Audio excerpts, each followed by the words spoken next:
o la meteorología. E incluso alcancé a encontrar desarrollos nacionales en tema de las ciencias sociales. Digamos, este es un campo realmente nuevo, lo era para mí, bueno, sigue siendo para mí, y lo llaman la e-science, e-ciencia, o debería decir ciencia e. No sé muy bien cómo debe traducirse esto. El término de e-ciencia fue creado en el 99 por el señor John Taylor, que era el director general de la Oficina de Ciencia y Tecnología del Reino Unido, para referirse a una cierta forma de actividad científica, caracterizada por el uso intensivo de la computación, usualmente en ambientes de red altamente distribuidos, para la realización de la actividad científica en cualquiera de los momentos de la actividad científica, desde la preparación de proyectos, la experimentación, la recolección de datos, la diseminación de resultados y el almacenamiento de largo plazo de todos los materiales generados durante el proceso científico. Asistimos acá a una forma diferente, nueva, se quiere ver así, de hacer ciencia. Es tan nueva que todavía no tiene un nombre, digamos, específicamente aceptado. Se habla de e-ciencia o se habla de ciberciencia. Todo esto son mis traducciones. Ciberciencia es un término del 2003, ciberinfraestructura del 2003, o ciencia 2.0, o ciencia abierta, o e-investigación, o e-research. Siempre para referirse a un concepto que es un poco elusivo. Uso avanzado e intensivo de las tecnologías de la información y la comunicación para producir, manejar, compartir datos científicos en un contexto de colaboración geográficamente distribuida a través de, por ejemplo, los llamados colaboratorios, laboratorios virtuales donde diferentes grupos, muchos de diferentes universidades, muchos países diferentes, se reúnen a hacer investigación. En este tipo de colaboratorios están digamos, asentados sobre plataformas de computación distribuida. La gente comparte información, hace investigación conjunta, planea proyectos, plantea sus papers.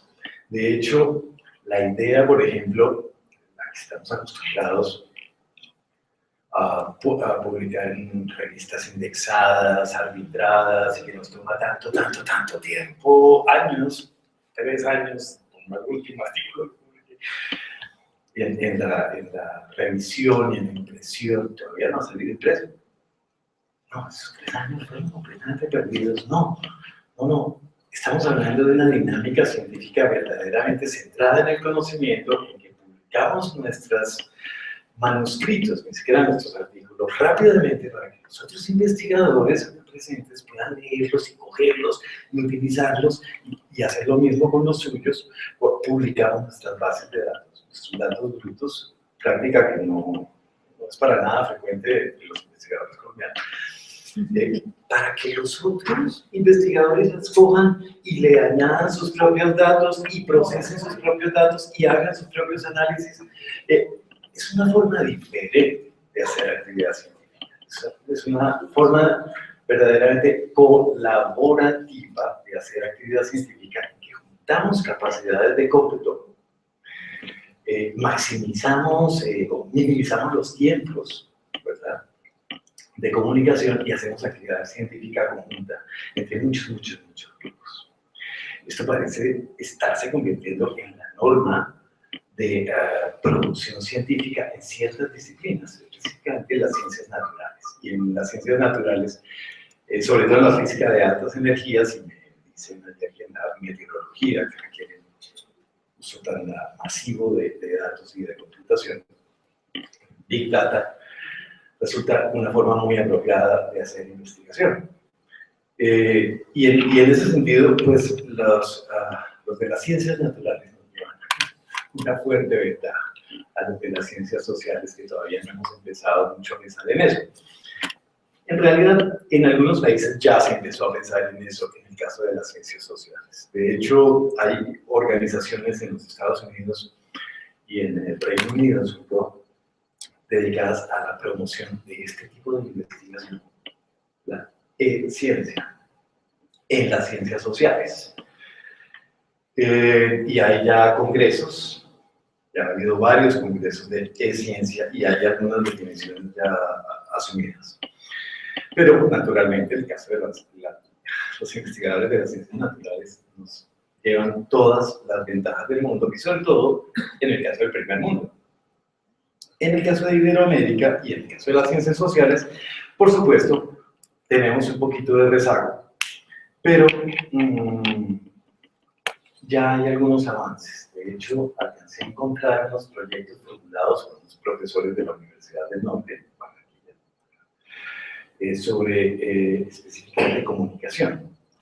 Y ellos aplican una encuesta en Iberoamérica sobre investigadores de comunicación acerca de la receptividad que pueden tener estos investigadores a hacer proyectos de tipo investigación. En su área de comunicación encuentran una cierta receptividad importante, bueno, ya se ha discutido, digamos, el cerco nuestra, pero los resultados son interesantes y ya es una investigación hecha en Colombia, en Iberoamérica, por investigadores colombianos y en ciencias sociales, ¿verdad? Que muestran que podríamos tener una buena receptividad al cambio. En síntesis, la investigación siempre va a implicar formulación conjunta de proyectos colaborativos presentados por diferentes grupos en diferentes instituciones geográficamente dispersas, lo que incluye multitud de herramientas de comunicación y de gestión de referencias en la presentación de proyectos, ejecución de proyectos en colaboratorios virtuales y la práctica de compartir instrumentos y datos en bruto, y el uso intensivo de herramientas de computación avanzada, distribuida y en línea para el procesamiento y análisis de grandes cantidades de información. Y por último, la publicación de manuscritos en plataformas preprint.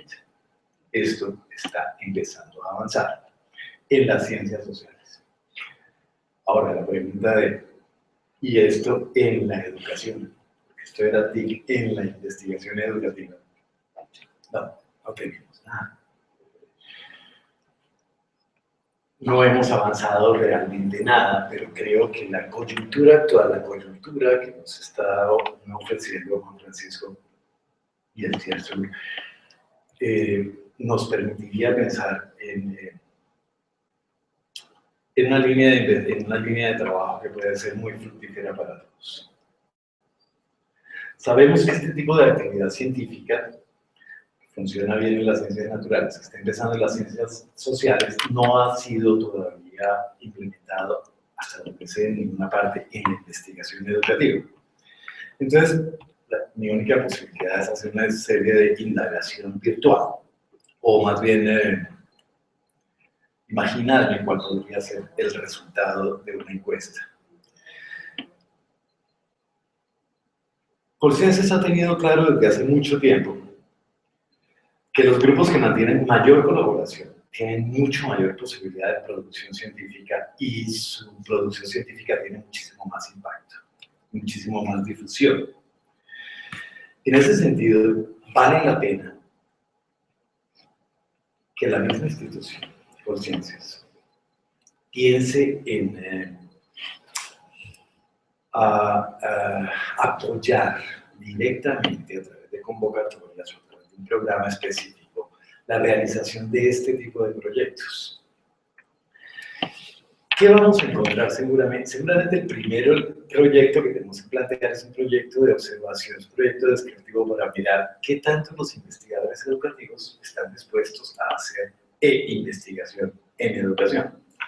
Y seguramente vamos a encontrar algo similar. Yo hacía el ejercicio y decía, bueno, las herramientas que más utilizamos los investigadores educativos son herramientas de comunicación, son herramientas básicas en este tipo de investigación, pues correo electrónico, compartir archivos tipo Drop en herramientas como Dropbox comerciales, o diferentes almacenamientos en la nube, videoconferencia comercial, tipo Skype. Estas son herramientas que nosotros nos hemos acostumbrado a usar y en cierto sentido son la base tecnológica necesaria para la organización de este tipo de investigación. Lo que pasa es que un poquito más allá que esto va a ser difícil que encontremos.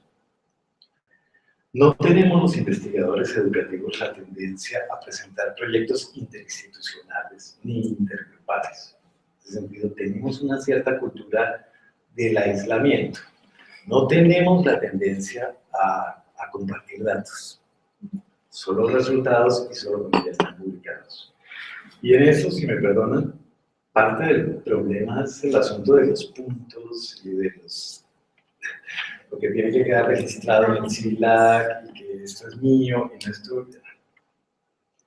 Y este tipo de egoísmo académico que ha ido generalizándose en nuestras prácticas, finalmente me parece que lo que nos está haciendo es impedir el desarrollo científico, que podríamos lograr mucho más rápido, mucho más fácil, mucho más fluido si lo hiciéramos juntos. Pero ya tenemos ciertas barreras culturales. Entonces, en ese sentido, vamos a tener muchas dificultades, los investigadores sociales y educativos, para romper esto. Y se necesitan ciertas acciones en ese sentido, intencionadas, institucionales, si se quiere. Con sorpresa me di cuenta que, vaya, ¿quién iba a decirlo? Yo estoy en un proyecto de investigación y no me había dado cuenta. Hace unos días, 6 grupos de varias universidades de Medellín y de Manizales me propusieron un proyecto y me lo mandaron por correo electrónico y hemos tenido varias conferencias por Skype y empezamos a compartir referencias, esotero, y sin habernos dado cuenta estábamos en una investigación sobre autorregulación y autorregulación en ambientes virtuales universitarios y estilo cognitivo, que es la parte del grupo. No nos habíamos dado cuenta, pero cuando tratamos de poner ese proyecto en conocimiento de las instituciones, hasta ahí llegamos. Oh, mire, usted tiene que pasar el postermión de la convocatoria y usted tiene que hacer una cantidad de papelitos y pedirnos permiso y para sus horas y nos enredamos. Eran 4 pequeñas instituciones en un proyecto que no necesitaban ninguna financiación en realidad, porque pues, era una cosa muy sencilla, pero que íbamos a juntar esfuerzos de 6 investigadores, 6 grupos de investigación, y al ponerlo en conocimiento de las instituciones, nos enredamos. Si lo hacemos institucionalmente, el proyecto no va a poder ser. Es parte de nuestra cultura institucional que impide este tipo de situaciones. Yo creo que todavía tenemos bastante por superar y bastante por construir. Y en la medida en que necesitamos un gran cambio cultural en las formas que tenemos de hacer actividad científica, vamos a necesitar un apoyo institucional. Y ahí conciencia sería la institucional para hacer. Que nos enseñe, que nos promueva a hacer este tipo de investigación. Esto está siendo posibilitado, nuevas formas de actividad científica son básicamente posibilitadas por el uso de TIC. Pero más que TIC, la palabra es colaboración. Una colaboración que antes en la historia no había sido posible y que ahora empieza a ser una realidad de todos los días. Creo que podemos montar rápidamente en el bus de esta innovación y que esto nos va a representar un gran potencial. Y en ese sentido, pienso que el CIBERSUR podría también tener un papel muy importante al promover este tipo de investigaciones con conjuntas entre muchos grupos. Si dejamos de pensar, por ejemplo, en que hablábamos ahorita con Juan Francisco, una pequeña ova de geometría fue implementada en una escuela en un municipio del Valle del Cauca. Bueno, ¿por qué no hacemos que esa ova sea implementada, pero no por un profesor en el Valle del Cauca, sino por, decíamos, 3.000 profesores en diferentes escuelas del país? Coordinado, utilizando más o menos los mismos instrumentos y subiendo todo a plataformas. No tienen que ser muy sofisticadas, muy en red. Tal vez un Dropbox sea suficiente, no sé. Los resultados, solo en términos de tamaño de muestra y de cantidad de variables que podemos controlar en este tipo de situaciones, por Dios. Y esto lo podríamos hacer en 2 meses, porque lo estaríamos haciendo simultáneamente. Ustedes se imaginan el increíble potencial de generación de conocimiento que lograríamos replicando uno solo de los 6 maravillosos proyectos que nos presentaron hoy. Esas son las posibilidades que nos está dando la e-investigación potencial a través de TICS. Esta era la idea y también la propuesta que quería yo dejar en el aire. Muchas gracias.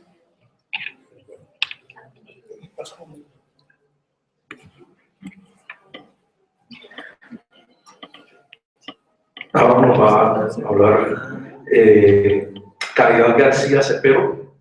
Ella es psicóloga de la Universidad de los Andes, magíster en currículo y enseñanza, desarrollo del talento y superdotación de la Universidad de Houston en Estados Unidos, y tiene un doctorado en psicología educativa, desarrollo del talento y superdotación de la Universidad de Connecticut, también en Estados Unidos. Caridad. Bueno, buenas tardes ya. Bueno, yo me pongo tiempo porque es que si no me expando. Agradezco también la invitación.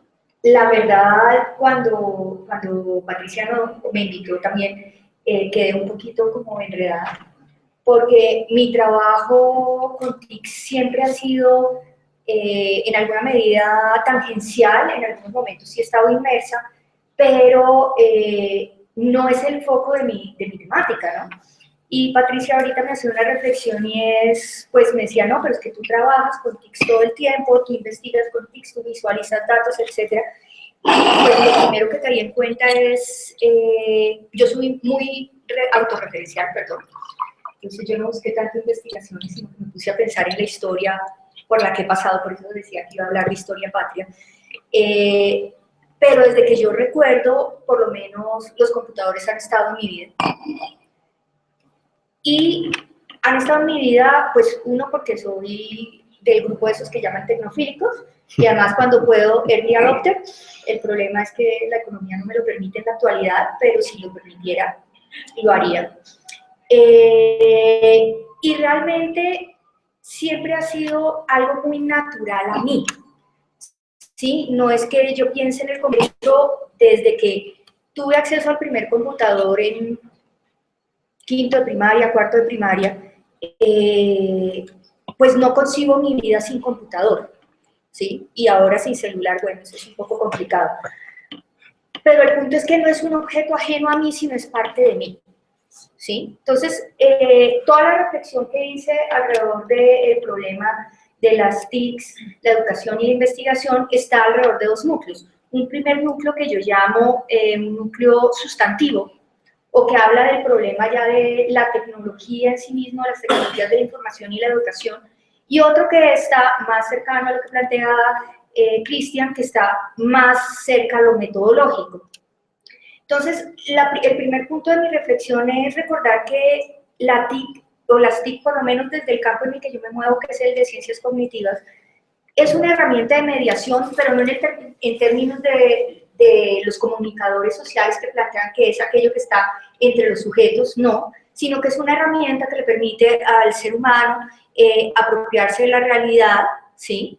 En alguna medida, y además cuando hablamos de TICs o de computadores, pues estamos hablando de una herramienta muy particular con unas propiedades muy interesantes. En esto me regresé pensando en las investigaciones que desde el 2001 hasta como el 2007 estuvo haciendo en la Universidad Jaime Parra, y él planteaba desde un modelo muy vygotsquiano algo pues que no es idea, bueno, la transferencia es de él, pero que está fundamentado en los trabajos de Wertz y de Vygotsky también, y es los objetos que nosotros utilizamos, las herramientas de mediación tienen unas propiedades que permiten alcanzar ciertos objetivos, y su existencia también genera unas consecuencias colaterales, pero esas consecuencias colaterales están dadas por ciertos principios o por ciertas características propias del objeto.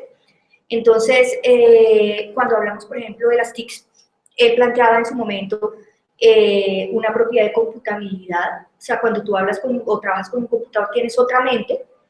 En esa época era una mente mucho más sencilla, en esta época estoy segura que es una mente un poco más compleja, inteligente que yo en muchos casos, pero es una otra mente, y yo estoy hablando solo del objeto y no estoy hablando de la otra mente que está conectada al otro lado de ese objeto.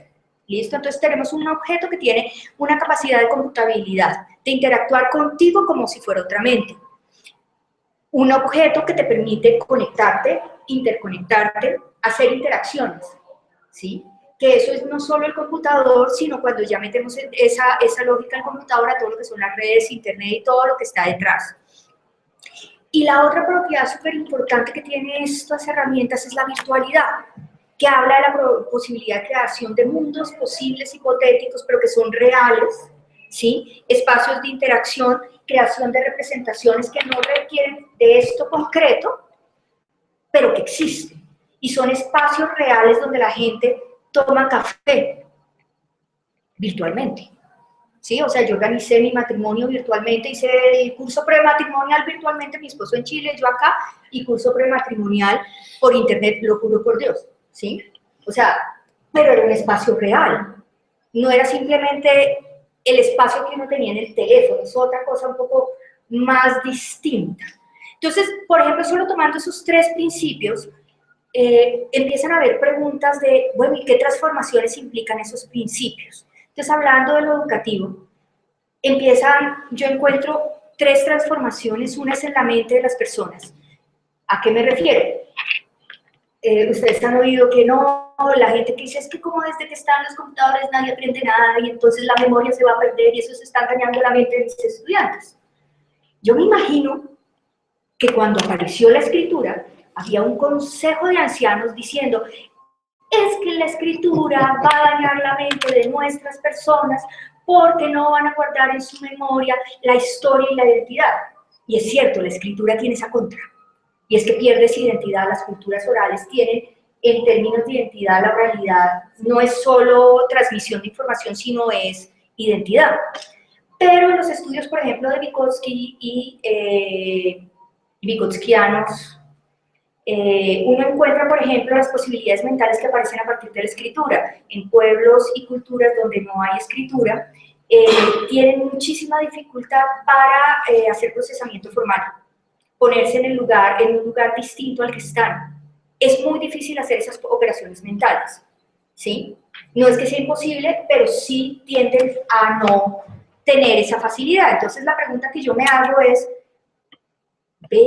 ¿y estas herramientas qué posibilidades están dándonos en términos de procesos cognitivos nuevos? ¿Sí?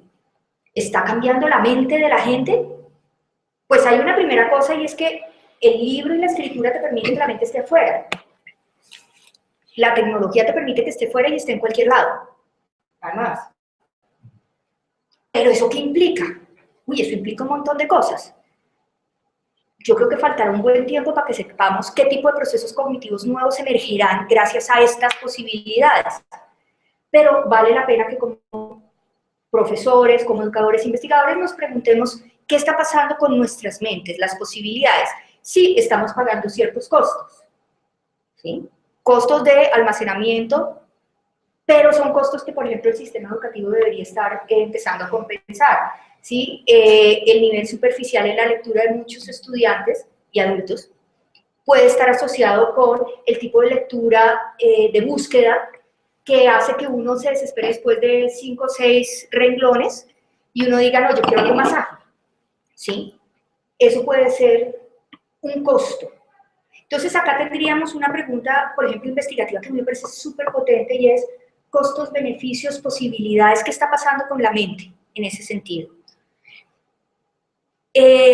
Un segundo punto alrededor de eso que me cuestiona en términos sustantivos es el problema de las interacciones, que está muy relacionado con lo que Cristian decía y que lo empezamos a encontrar en el estudio que cerramos el año pasado, con el que nos reencontramos con Patricia, que fue un estudio sobre talento docente y que nuestra muestra en particular empezamos, por cosas del azar, con una muestra de docentes que hacían uso de la tecnología y que precisamente por eso los habíamos seleccionados como docentes que manifestaban talento en su campo.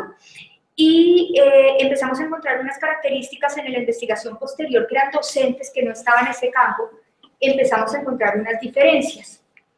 ¿Qué encontramos, por ejemplo, que es propio de los docentes, más de los docentes que trabajan con tecnología? Que hay una emergencia muy fuerte de comunidades de práctica y no necesariamente presenciales. Y la comunidad de práctica que se vuelve el núcleo del ejercicio de su tarea y el núcleo del crecimiento personal, ¿sí? Entonces la otra pregunta que yo tengo es, ¿cómo estas tecnologías nos están permitiendo o nos están posibilitando generar comunidades de práctica en términos educativos? Pero entonces en términos de investigadores, me uno a la pregunta de Cristian y es cómo podemos aprovechar esas comunidades de prácticas de investigadores virtuales para generar conocimiento de manera más óptima.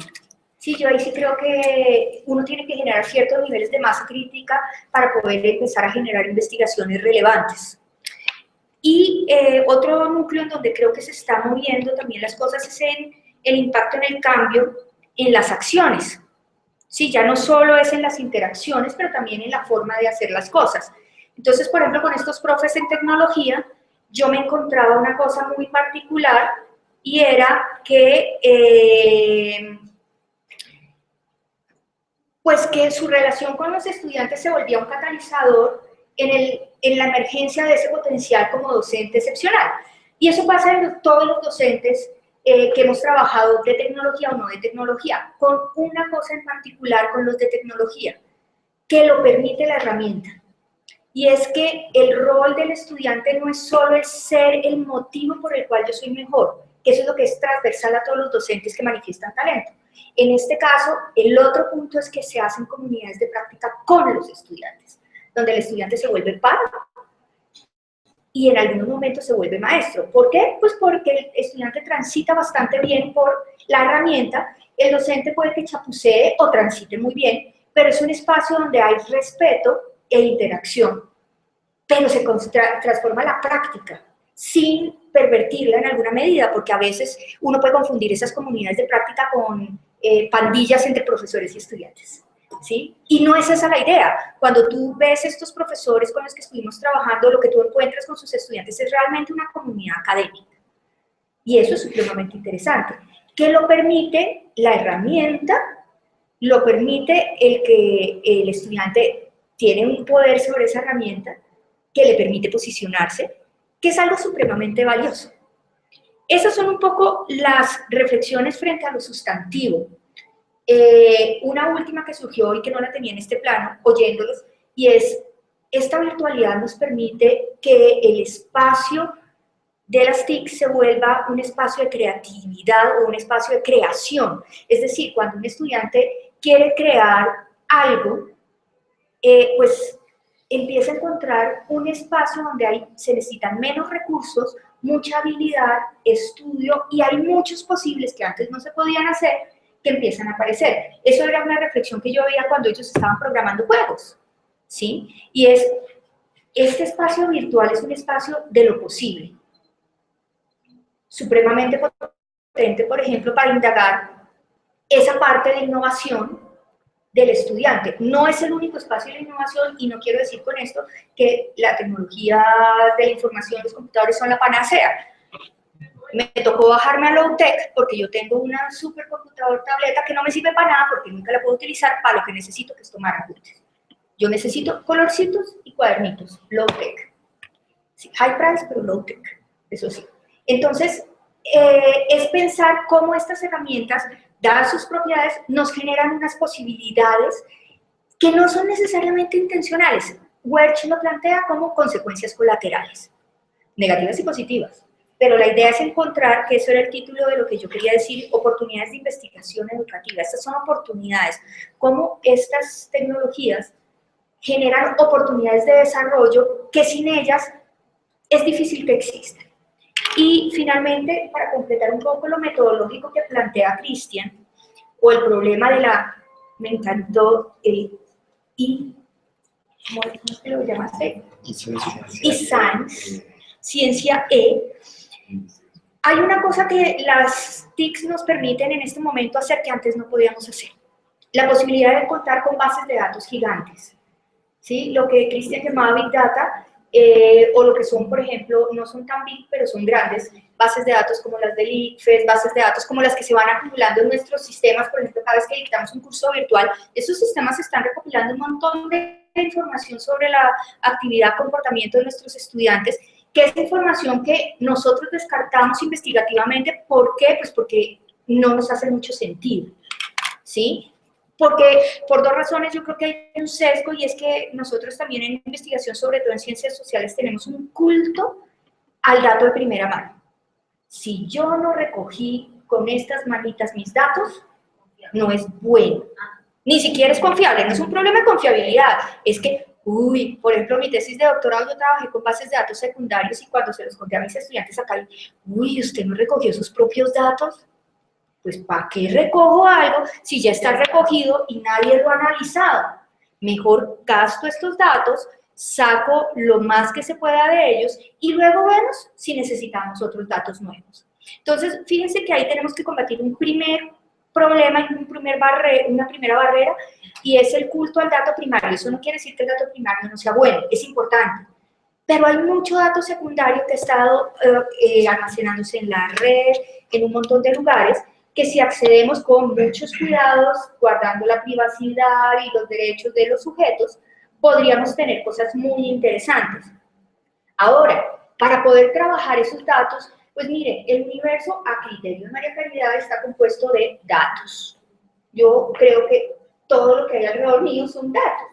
¿Por qué? Porque yo soy un ser humano y creo que una de las características que yo tengo es la computabilidad. Y lo que me dedico todo el tiempo es a procesar información de alguna forma. El problema es que no puedo hacer procesamiento de información muy grande porque mi mente pues es muy chévere, pero es limitada. No puede hacer muchas cosas, pero en la actualidad encontramos que los computadores son unas mentes que, bien aprovechados, son fantásticos para analizar datos. Obviamente necesitan esta mente para que se piense las preguntas, para que aprenda técnicas, etcétera. Por lo pronto, hasta que no tengamos la singularidad y que piense por nosotros y nos arregle la vida y todo. Pero, por ejemplo, ¿qué cosas es importante? Entonces es importante que nos volvamos, esto sería un poquito de, yo llamaría alfabetización estadística, pero deberíamos saber que existen cosas como estadísticas multivariadas complejas, análisis jerárquico si tengo análisis de datos anudados, análisis de ecuaciones estructurales, análisis de correspondencias, pero también si nos unimos con los ingenieros, podemos hablar de minería de datos, aunque yo viva peleando con los de minería de datos porque digo que ellos se dedican a pescar y a ver qué sale, ¿sí? Pues sí, eso es lo que yo digo. Pero además eso es lo que hacen y salen cosas, a pesar de que no sea la técnica que yo uso, y existen, y si nos sentamos a hablar y yo decido escucharles y darles el valor, podríamos hacer algo muy interesante. Minería de texto, o sea, cuando ya tengo toda esa cantidad de datos, ¿cómo hago? ¿Sí? Y a veces, después de todo eso, me bajo al caso, me siento a trabajar con análisis clásicos, cualitativos, de análisis de contenido, porque por ahora eso sí lo tiene que hacer este tipo de mente. Quien quita que en unos años no. Posibilidades de estudio en tiempos reales, o sea, ya no solo tenemos muchos datos, sino además podemos hacer seguimientos, dados los tipos de tecnología, de eventos a tiempos reales, ¿sí? Entonces yo puedo poner a mis estudiantes a hacer cosas mientras paralelo estoy filmando, mientras paralelo puedo hacer que el programa, esto es bien complejo, pero vaya codificando cosas o identificando cosas. Puedo hacer un montón de cosas que antes no se podían hacer, porque es que se necesita, en términos generales se podría decir, fuerza bruta en términos de mente. Se necesitan mentes potentes que procesen mucho al tiempo. Puede que nuestras mentes puedan hacerlo, pero hasta ahora creo que tenemos 7 más o menos 2 chunks de información de procesamiento dentro de nuestra memoria de corto plazo. Posibilidades de simulaciones, o sea, hay cosas, yo ya no tengo que trabajar solo con el dato, pero le puedo poner al estudiante en situaciones de simulación en donde puedo verificar cosas sin exponer al estudiante o a la persona a situaciones reales que pueden hacer que peligre su integridad o cosas por el estilo. Aparece todo lo que son las posibilidades de estudios en redes o de redes, ¿sí? Monitoreo de investigación, o sea, las posibilidades están. El problema creo que hay que trabajar no solo es en la cultura académica, sino en el conocimiento y no de la herramienta, sino de las posibilidades, ¿sí? En la medida en que yo no sé que hay posibilidades, pues tampoco me voy a enganchar, pero hay muchas posibilidades. Eso no quiere decir que la investigación canónica debería mandarse a recoger.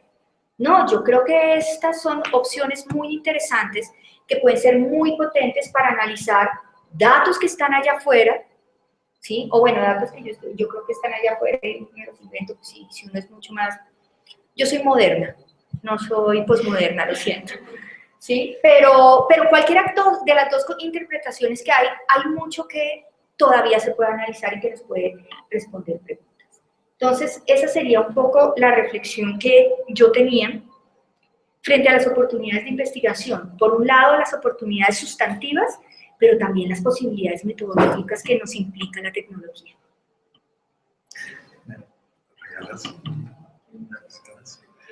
Es que mencionó María Caridad un espacio muy importante, que es una buena ilustración. Ella y yo somos asesores de LICES en un programa de investigaciones.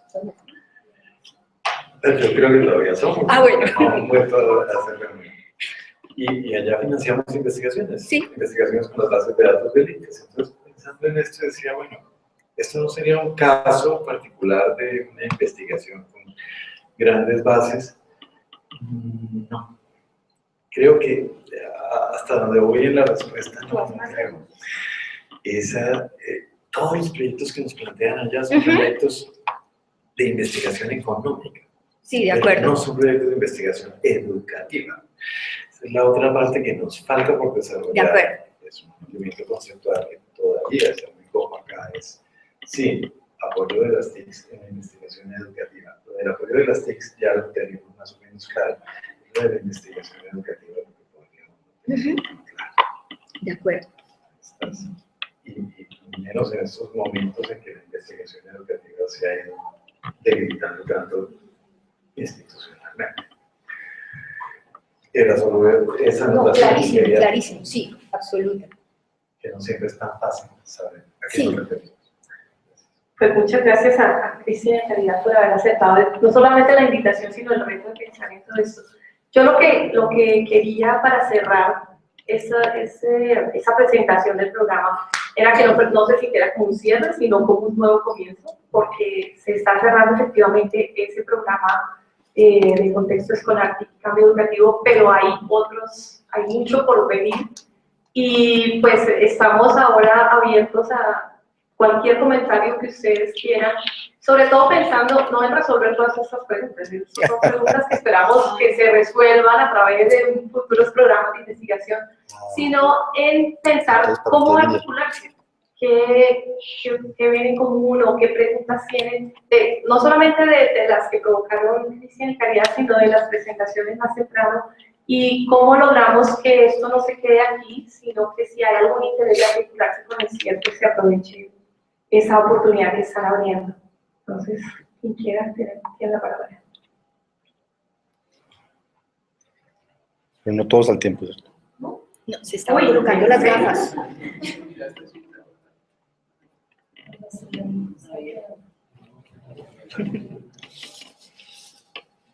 Muchísimas gracias, qué bueno escucharlos. Tratando de integrar todo lo que vimos desde la región donde yo vivo, este fenómeno. Tengo muchas dudas y ayer lo hablamos con Andrés. Es decir, ok, este es un punto de apertura, que lo que tú declaras debe ser un grito de guerra. Empezamos a liberar como la información, las voluntades, eso es cazando de parte y parte. Muy rico que yo diga, ok, aquí llegamos y esta es la información que tenemos para que continúen desde allí. Porque esa especie tan exótica de algunos investigadores y que meten eso en unas cajas fuertes con 3 claves, llega uno a buscar la información y no nos sucede, tiene que volver a caminar porque yo sufrí para llegar acá. Es una antítesis de lo que se plantea aquí, que con tecnología se pueden acelerar tremendamente los procesos. La cosa es si esa tecnología nos permitirá acelerar voluntades, opciones de gestión, decisiones institucionales. Porque ya en el punto de los CIER nosotros articulamos universidades, sector público, instituciones. Mientras estamos en el receso hablábamos del peso que puede tener un coordinador académico, un rector, que puede tener una maravilla gestionándose en un salón de clase, pero no lo va a dejar crecer, no lo ve, y no podemos hacer esa plataforma de crecimiento. De parte de lo que mostró Juan Francisco con todo eso de los bloqueos superglobos, pues, es decir, hay muchas cosas que el solo hecho de pensarse en un laboratorio móvil, que el ciclo por los 5 centros, y le muestra a la gente ese otro horizonte, ya es una experiencia deseada. Yo sé que llevar la idea ya es el inicio de cómo hacemos que sea viable. Empieza a doblegar voluntades, empezando por la propia. Este golpe del ego de yo creí que tenía algo muy bueno, pero hay gente que está haciendo cosas también muy buenas por todos lados. Creo que va como en esas 4 fuerzas, ¿no?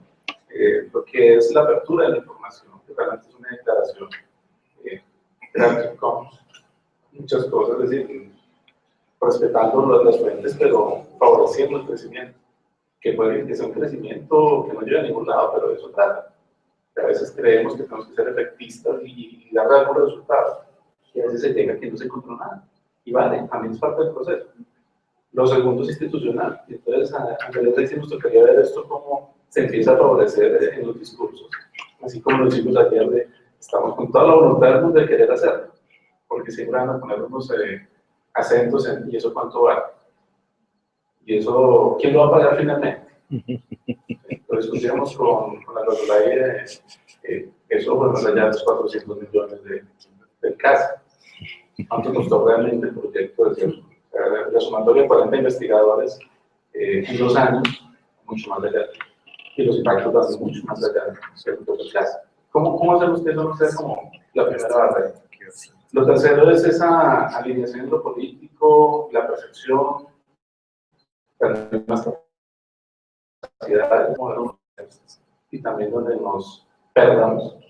Y lo último, la parte del ego, ¿no? Es entender que son nuestras construcciones que obligarán a que todo el mundo sea un poquito. Cada uno en su esquina de la sábana tiene que ir soltando. Y eso tiene que volverse como un lenguaje común. Una apuesta de tejido mucho más macro que micro. A veces las regiones también nos pegan muy duro por eso. Y lo digo de una región que regionalistamente se entiende como federal. ¿Okay? Y no más.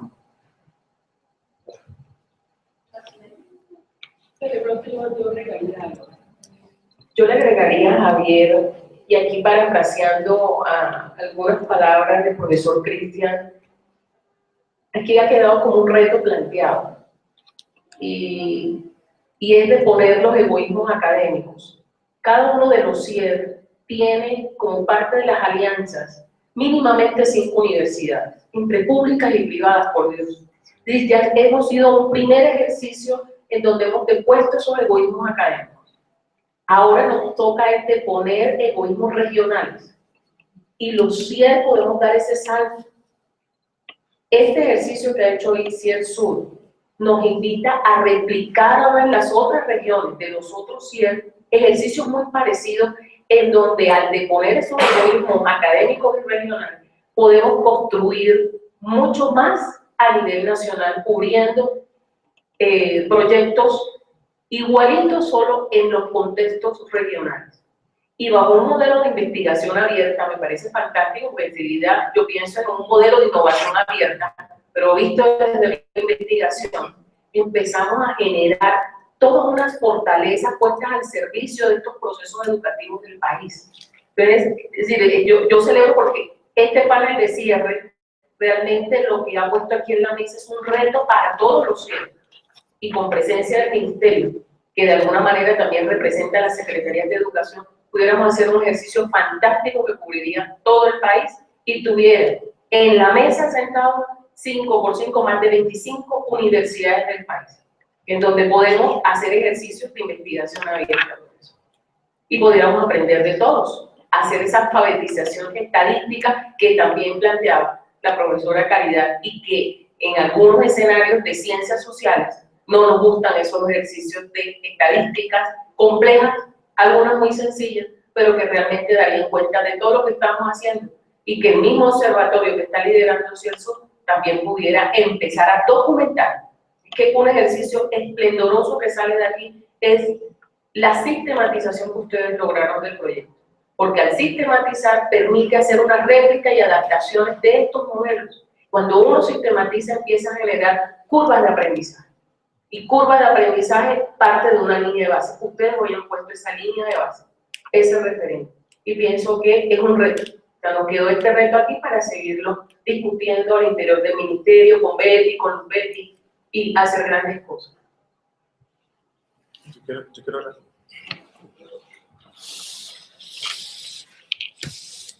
Bueno, yo quiero hablar de el final de la intervención, bueno, de esta mesa, era como buscar alianzas, ¿sí?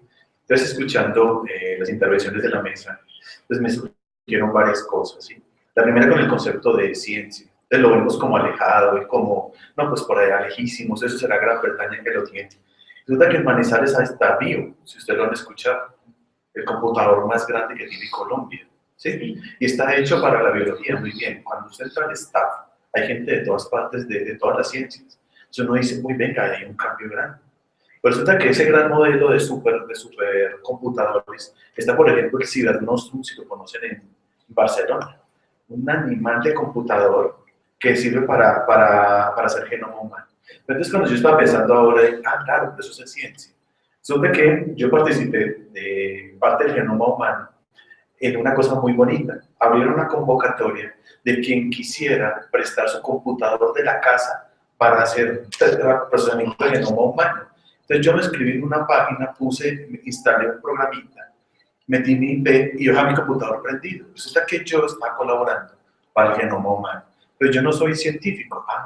Y resulta que el lanzamiento de eso, ¿sabe cómo lo hicieron? En el CCCB de Barcelona, leyeron durante 3 días las 21 noches.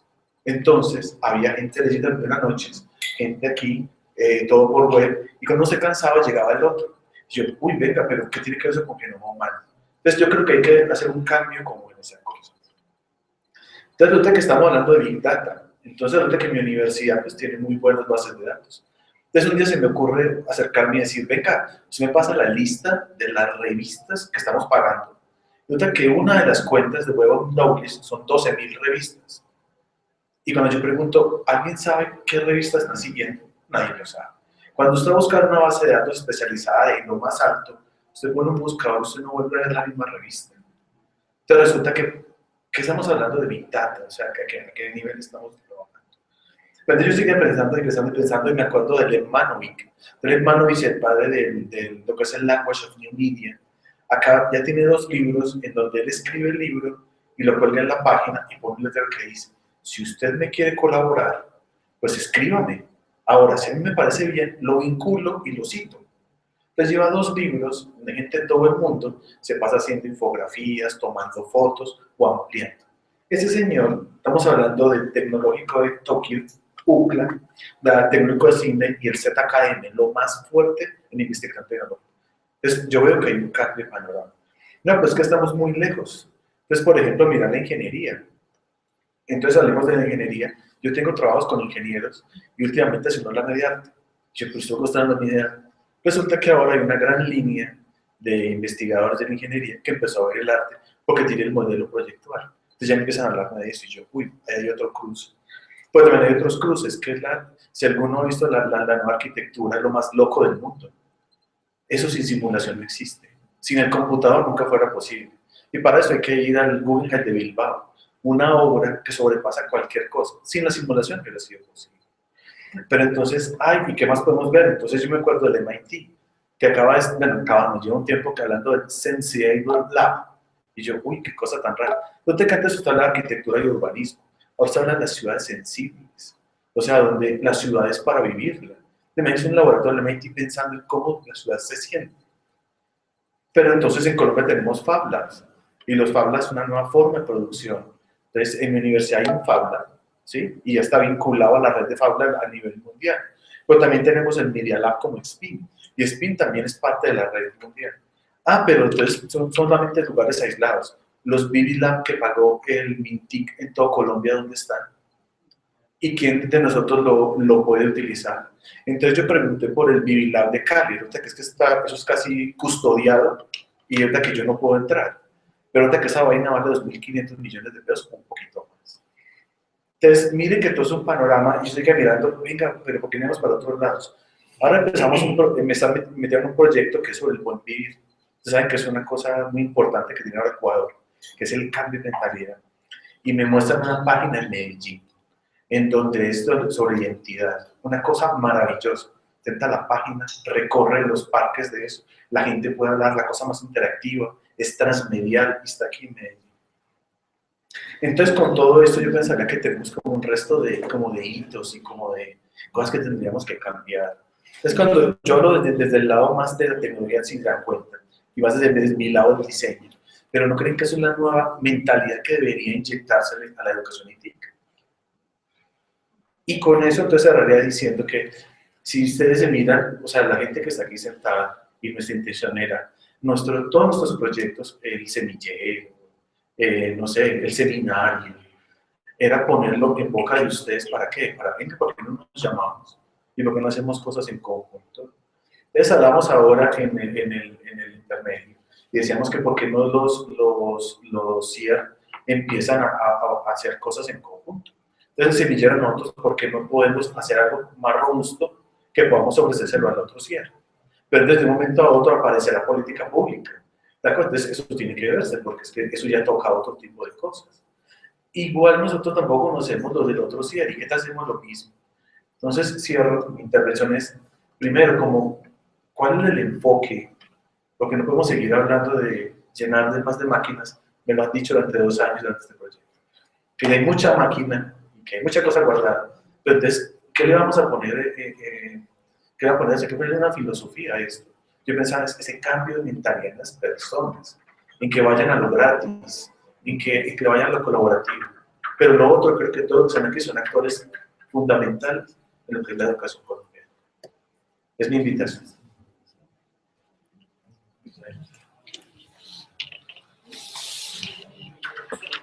Gracias. Voy a referirme a 3 aspectos. El primero, por lo que se deriva de la intervención del doctor Mario. Tiene que ver sobre todo con una disposición que responde a esa invitación que nos hace y que tal vez está planteado por todas las intervenciones que hemos tenido en la mesa. Y es pensar el trabajo entre los investigadores, entre los científicos, entre aquellos que hacen sus apuestas desde sus campos del conocimiento, para apuntarle a la solución de problemas que requieren de eso, del aporte de todos. Yo llevo 18 años, voy a cumplir 19 años de trabajar en Colciencias. Yo entré al programa de educación, se llamaba Programa de Estudios Científicos en Educación. Ahí trabajé 2 años haciendo seguimiento de proyectos. Luego trabajé 9 años en el área internacional. Luego estuve 1 año en la subdirección. Y luego llevo ya casi 3 años ya nuevamente con el programa de lo que ahora es Ciencias Humanas, Sociales y Educación. Y yo puedo señalar que las disposiciones históricas que me han permitido permanecer en la entidad por todo este tiempo exigen de mi parte reconocer que las apuestas más allá de la institucionalidad de conciencias han sido de las dinámicas del mundo científico y de las situaciones de país que vivimos. Entonces, yo me refiero al carácter histórico que han tenido las investigaciones que se han financiado en el campo educativo. Y yo hago una revisión de la cartera de proyectos, del contenido de esos proyectos, de las apuestas que han hecho los investigadores que aprobamos y financiamos. Y me doy cuenta de una disposición muy desde lo particular, muy desde lo local, muy desde lo aplicado en esa escuela, en esa asignatura, por ese maestro. Y recuerdo entonces cómo, desde la visión que yo tenía del país, notaba que los investigadores en Barranquilla, como los investigadores en el Valle o Cali, o los investigadores en Medellín, por hablar desde las ciudades tradicionales donde están las capacidades científicas, porque ahí están las universidades y los investigadores se alojan en las universidades, investigaban en esencia algo común, ¿cierto? Casi lo mismo, pero como lo veían solo desde el escenario propio de su institucionalidad, ¿cierto? No salían de esa dinámica endogámica, pues, de mirarse a sí mismos. Y uno pensaría en esa época, hace más de 10 años, ¿cómo sería de bueno que ese investigador de Cali se hablara con el de Barranquilla y se hablara con el de Pasto, y entre los tres propusieran un proyecto que con esa misma intencionalidad de generar conocimiento en eso que los mueve como investigador, formularan un proyecto? Y el impacto que se derivaría de un proyecto formulado en conjunto, tal vez lograría un cambio de mentalidad, de cultura, más allá de las puras pedagogías y didácticas, refiriéndome a aspectos específicos que eran los que se derivaban de esos proyectos de investigación. Y uno decía, ¿y cómo los pongo en contacto? Yo los tengo, yo sé quiénes son, yo los tengo en una base de datos relacionados. ¿Cómo hago para que más allá de que usen el teléfono, estoy hablando de hace 18 años, ¿verdad? O más allá de que usen el correo electrónico o las disposiciones tradicionales que para ese momento podrían tener a disposición, utilizaran un ambiente virtual que les permitiera ese relacionamiento, que se va mucho más allá del relacionamiento del intercambio de la literatura o de los resultados de investigación, no, de sentarse en un espacio común, ¿cierto?, a pensar, formular un proyecto que los articulara y que los uniera. Hoy en día tenemos esas disposiciones virtuales y sin embargo no lo hacen. Sin embargo no lo hacen. Lo otro es las problemáticas que vemos que demandan, ¿cierto?, una observación por parte de los científicos y los investigadores. Las dinámicas sociales, el mundo globalizado, lo particular de nuestro país y de sus necesidades de generación de conocimiento para atender problemas específicos sociales en humanidades y por supuesto en educación, exigen esa mirada interdisciplinaria, multidisciplinaria. Y uno pensaría que vamos a ver quiénes hacen investigación en educación: antropólogos, economistas, sociólogos. ¿Dónde están los licenciados? ¿Dónde están los pedagogos? Están siendo observados en su gran mayoría por esos otros campos del conocimiento. Pensaría uno, ¿no debería ser una apuesta conjunta? A ver cómo se sientan, ¿cierto?, estos campos disciplinarios a mirar un problema y atender una posible solución a un problema. Si realmente tienen unas visiones muy particulares y sesgadas por sus campos de conocimiento para atender esas problemáticas. Y nuevamente podríamos pensar, propiciéndose ese escenario. Y en tercera medida, el tema de los recursos. Entonces, a ver, si yo llevo 18, casi 19 años en Colciencias, yo sé cómo es la dinámica de los recursos en Colciencias. Y de hecho, eso no es un conocimiento que sea solo del fuero institucional. La opinión pública sabe cómo ha sido el tema de la inversión en ciencia y tecnología, cómo ha sido el tema del presupuesto de Colciencias y cómo está a futuro. Esto no es una información clasificada ni a puerta cerrada. Las disposiciones reales, no las que quisiéramos, ¿verdad?, sino las reales. Es que el capital que tiene Colciencias y que le aporta a las investigaciones es un capital semilla que sirve para apalancar recursos de las diferentes fuentes de financiación que quieren hacer una apuesta en la generación de conocimiento para la solución de problemas. Se lo señalo con conocimiento de causa. Es una equivocación pensar que solo desde la financiación de los recursos públicos de distintas instituciones y con el debido respeto, tampoco del ministerio, podemos garantizar que se va a sostener la dinámica de investigación, generación o transformación de conocimiento en este país. A mí me ha costado trabajo, ¿cierto?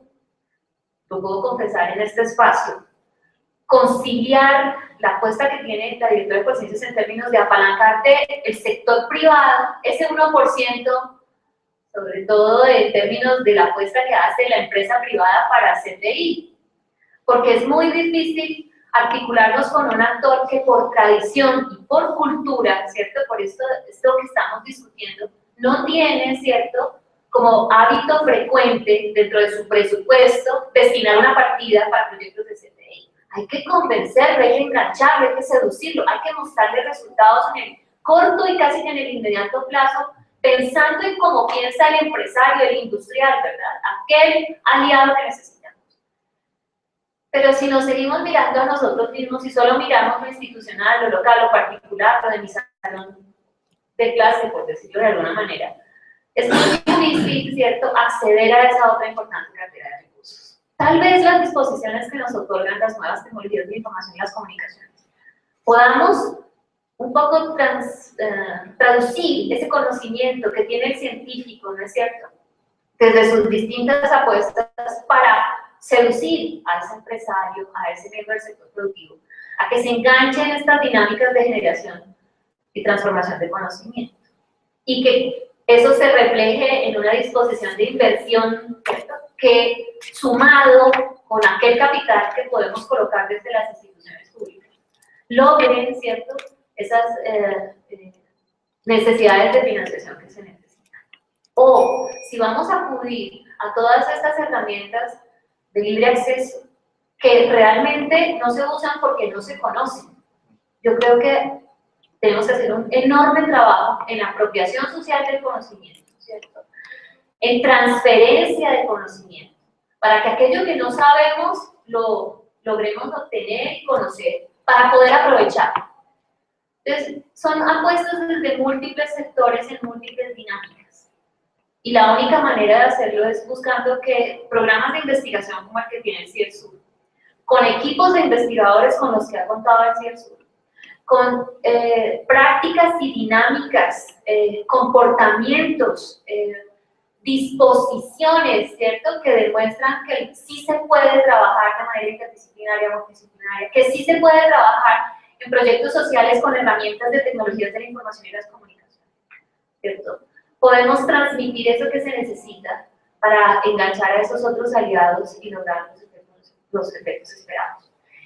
Este es un buen ejemplo, pero nosotros tenemos ejemplos perversos de programas de investigación que no dieron los resultados esperados, que no arrojaron los productos que se habían contractualmente pactado.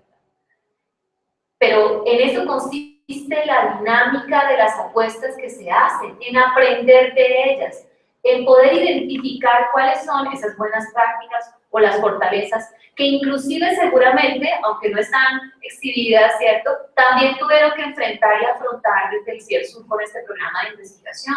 Aquello desde lo particular que les costó trabajo, que tuvieron que mirar cómo solucionarlo. Y lo superaron y salieron adelante, ¿verdad?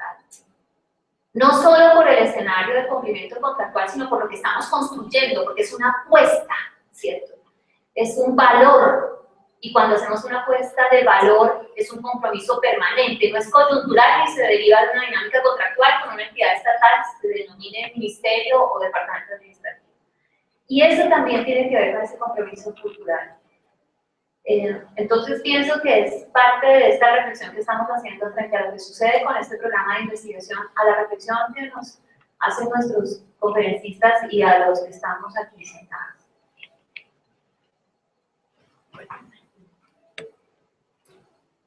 ¿Cierro? Bueno, pues muchas gracias a todos por asistir, por haberse dejado invitar a esta presentación. Nuestro trabajo con Jorge ha sido principalmente orientado por la colaboración. Es decir, todo lo que hemos hecho, lo hemos hecho colaborativamente. Hemos construido equipos de trabajo colaborativo, interdisciplinarios, pero siempre hemos puesto la colaboración por encima de todo. Es decir, nadie en nuestro equipo puede decir que no, que es que aquel trabaja solo y es que no, porque aún los que en principio trabajaban solos terminaban trabajando con alguien o acompañados y por lo menos siendo escuchados por otros que nunca eran escuchados. Y esa es, digamos, la dinámica importante que nosotros logramos imponer allí. Este no es un trabajo de la Universidad del Valle, aunque hay muchos investigadores de la Universidad del Valle. No es un trabajo de la Universidad Autónoma de Occidente, aunque hay investigadores de la Universidad Autónoma de Occidente. No es un trabajo de la Universidad de Ibagué, aunque hay poquitos de la universidad, pero no, es un trabajo en conjunto. Y digamos que hemos tratado de hacer una identidad que se llama CIERSUR. Fíjense que nunca en esa identidad hemos tratado que haya una institución que pese más sobre la otra, así haya una institución que lidere más que la otra, porque su peso específico lo permite. Y yo creo que eso es lo que hemos tratado de construir, o sea, un espacio donde todos sientan que pueden aportar, construir, colaborar y hacer trabajo sin estar pensando en que esto está mal hecho porque lo hago con el otro, etc. No hay dinámica, mucho, hay cosas que atentan contra eso. Las dinámicas de las instituciones a veces lo obligan a uno a tratar de no, porque le va mejor, sí, mucho, es más complicado trabajar con otro que trabajar solo. Pero pues nos hemos resistido a eso y lo hemos logrado, ¿sí o no? Entonces, bueno, no, pues estamos abiertos a que aparezcan proyectos, nos la pasamos en esas, no en pro de la sostenibilidad financiera del CIERSUR, sino en pro de la sostenibilidad de una idea académica, de comunidad, de investigación que puede aportar a mejorar la calidad de la educación en Colombia. Digamos que eso es, mi campo de investigación toda la vida ha sido las ciencias de la computación, yo trabajo con mis estudiantes en otra cosa, yo no trabajo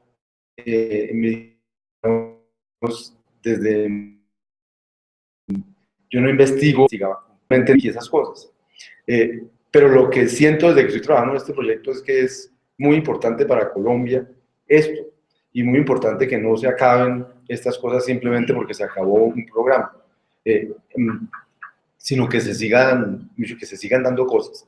La única manera en que se dan cosas es en que creamos en que se pueden dar, y que cuando haya oportunidades, pues les apostemos, como le apostamos a esto. Al principio fue construir el solo programa fue complicado, porque eran muchísimas personas que nunca habían trabajado juntas. Que las instituciones educativas creyeran que no íbamos a hacer una intervención de esto se hace así, sino de colaborar con ellos y de ponerlos a ellos como co-investigadores o como investigadores, tampoco lo creían las instituciones educativas. Y entonces termino con esto. Esa es otra cosa muy importante para que estas cosas se den, es crear confianzas. Y las confianzas se crean realmente trabajando, digamos, por lograr objetivos, llamémoslos, por encima del ego, por encima de yo escribir 10 artículos, o 5 artículos, o 4 artículos. Gestionar esto nos impide escribir artículos, o sea, realmente que nosotros tengamos tiempo para escribir un artículo, olvídenlo, o sea, es muy difícil. Hemos dicho, tenemos que escribir sobre esto, muy difícil. Pero ese es el costo de motivar a los demás a hacer cosas y de lograr hacer algo más allá del beneficio propio, digamos, del beneficio de uno como investigador. Pues muchas gracias y pues nos seguimos viendo, ¿sí o no? ¿Tú vas a cerrar de alguna manera o ya? Entonces queda formalmente clausurada la presentación.